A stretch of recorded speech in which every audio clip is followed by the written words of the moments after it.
Saan mo ito?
Gasaing muna kami, magluluto muna kami ngayon. Ito, prepare na yung...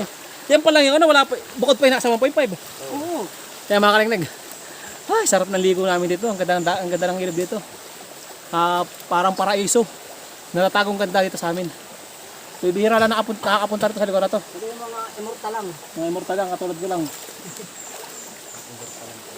Dahil pampulot mga kalingnig, oh. Yan. Naligo na kami, sobrang init. Nagbabad na ng tubig, sa tubig.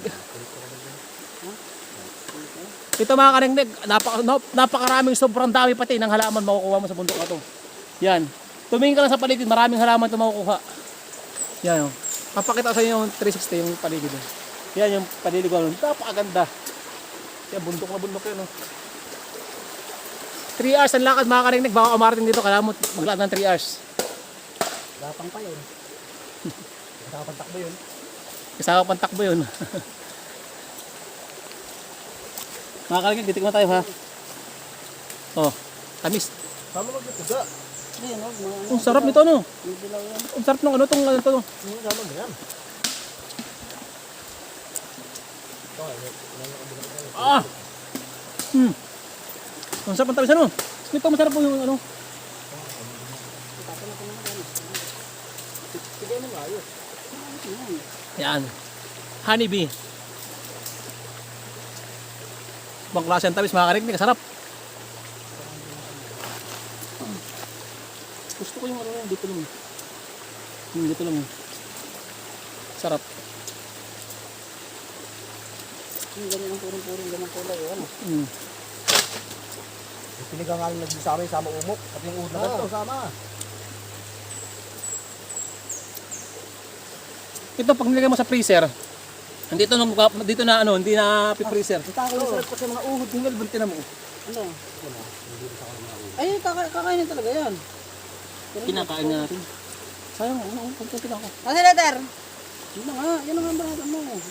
Kaya mga kalingnig, napaka-natural ang pagkain namin. Oo, ano mo? Yung paspasan mo. Ano? Pali, mahuhuli sa biwas ito ang pain ano. Ngalit naman. Hindi naman malaki namin.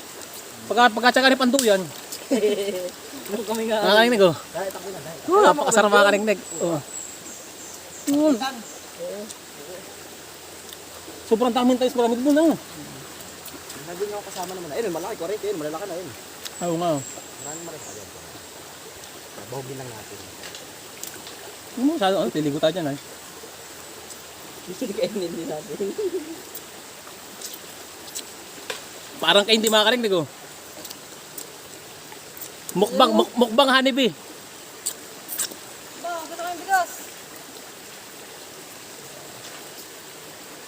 Puro kawain lang, doon tayo. Mabilis makapasiga. Magkasahin kami habang inaaral namin itong pulot, mga kalingnig. Ayan, meron pa rin na, meron pa yan. Dami pa yun. Ay, wala na yan. Nababad lang doon sa akin. Ang dami pala ano. 2.5 pa nga ito nga sinabi mo. 2.5 pa ano. Parang fish pa na yun.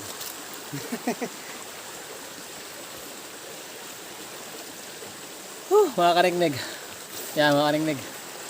Si Diego, ito lang ang pakinabang ito mga kaneknek, wala nang iba, kundi magpipigala, magasalin. Ito lang ang pinakampakinabang ito.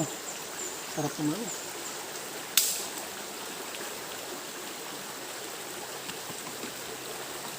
Mga kaneknek, may uod pa oh.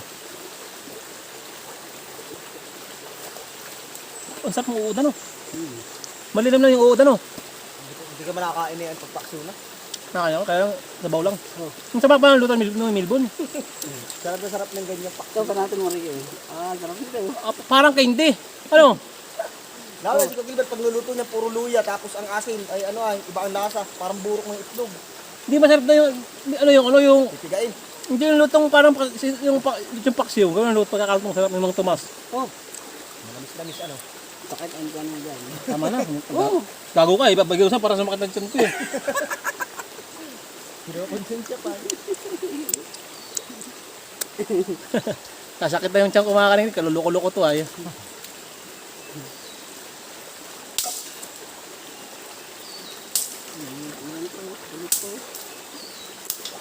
Tama ka nang mukbang honeybee. Tontuwa sana si Tay, bukong kasama. Napagod yung kahapon kaya hindi na sumama ngayon. Gigising ko pati, gigising lang. Dito. Kali po nga tama tayo. Kaya hindi sumama. Kaya nung maayaw. Hmm. Sabi niya kahapon sasama ulit siya. Oo nga yun. Napagod yung kahapon. Dami na to. Wala yung meron kayo sa Wala plastic na. sa loob ng bag mo. Ha? Plastic. Wala nga eh. Saan nga bang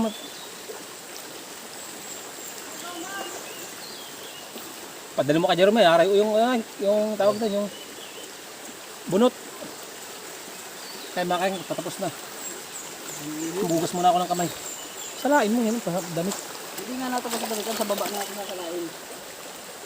Salaan na lang talaga. Oo. Natago sa balik yan ha. Puro ay.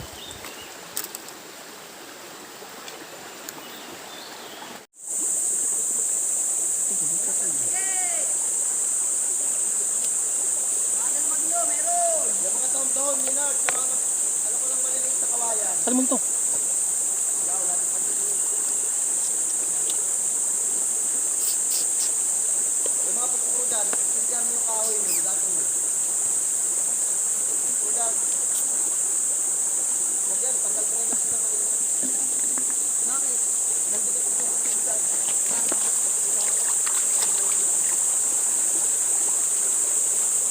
Nakakalasing yung honeybee, mga kanegnek.